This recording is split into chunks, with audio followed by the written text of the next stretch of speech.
प्रधानमंत्री जी, विकास का खाका आपने रखा, लेकिन जब बात विकास की तो आप कहते हैं विकास भी और विरासत भी। एक सवाल मेरे मन में है, 500 बरस का इंतज़ार ख़त्म हुआ, रामलला अपने स्थान पर विराजे और दिव्य भव्य राम मंदिर जो है वो बहुसंख्यकों की सहिष्णुता के प्रतीक के तौर पर हमारे सामने है। ये नियति है कि उसकी भूमि पूजन से लेकर प्राण प्रतिष्ठा तक सब कुछ आपके हाथों से संपन्न हुआ। लेकिन मेरा सवाल ये है कि इस मौके पर जो विपक्ष ने एक दूरी बनाई, क्या आपको लगता है कि ये देश भारतीय समाज, भारतीय संस्कृति, भारतीय संस्कार को लेकर इस देश के विपक्ष की जो समझ सामने निकल कर आई है, इस चुनाव में उसका आकलन करेगा? एक है कि इन्होंने राजनीति के शॉर्टकट ढूंढे हैं और इसलिए वो वोट बैंक की राजनीति में फंस गए और वोट बैंक की राजनीति में फंसने के कारण वे लोग घोर सांप्रदायिकवाद हो गए, घोर जातिवादी हो गए, घोर परिवारवादी हो गए और दूसरा गुलामी की मानसिकता से बाहर नहीं आए। वरना क्या कारण है कि 19वीं शताब्दी के कानून आज मुझे 21वीं शताब्दी में चेंज करने की नौबत आई, वो पहले होना चाहिए था। तो ये दुर्दशा रही। अब सवाल हमारे तीर्थ क्षेत्रों का सिर्फ नहीं है, भारत के, मुझे बताइए दुनिया में महात्मा गांधी एक बहुत बड़े महान आत्मा थे, क्या इस 75 साल में हमारी जिम्मेवारी नहीं थी क्या कि पूरी दुनिया महात्मा गांधी को जाने? कोई नहीं जानता, माफ करना मुझे। पहली बार जब गांधी फिल्म बनी तब दुनिया में क्यूरियोसिटी हुई, अच्छा ये क्या, कौन है? हमने नहीं किया जी।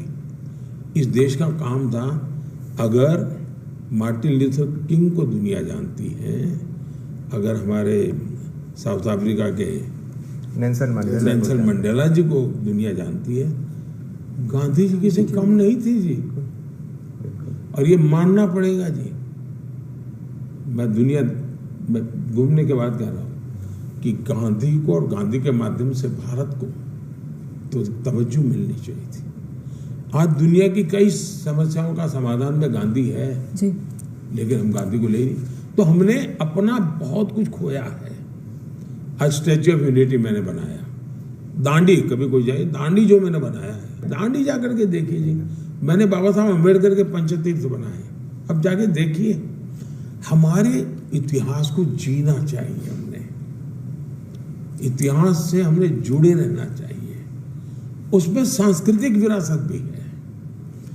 दूसरा, इस देश को गर्व के साथ दुनिया में ब्रांड करना चाहिए था। 500 साल की लड़ाई थी, लेकिन जब अदालत ने जजमेंट दिया, यह देश के अंदर पूर्ण रूप से शांति रही।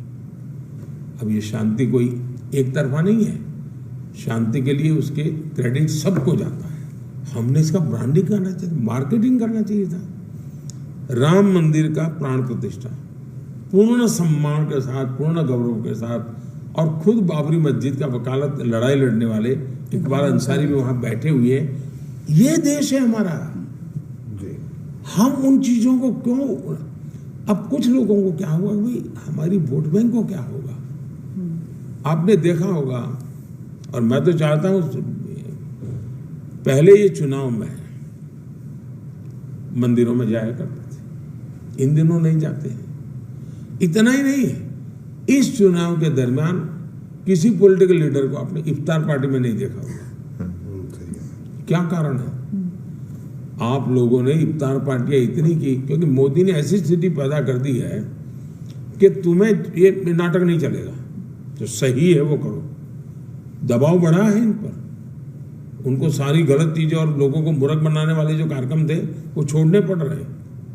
वरना यानी इफ्तार पार्टियां ने वो सबसे बड़े पॉलिटिकल इवेंट बन गए थे, इन दिनों बिल्कुल बंद हो गए। वरना चुनाव में तो सबसे ज्यादा होनी चाहिए। हर एक को डर लगने लगा अभी, अब ये खेल लंबा चलने वाला नहीं है। ट्रू सेकुलरिज्म होना चाहिए जी, अपीजमेंट सेकुलरिज्म नहीं होता है। प्रधानमंत्री जी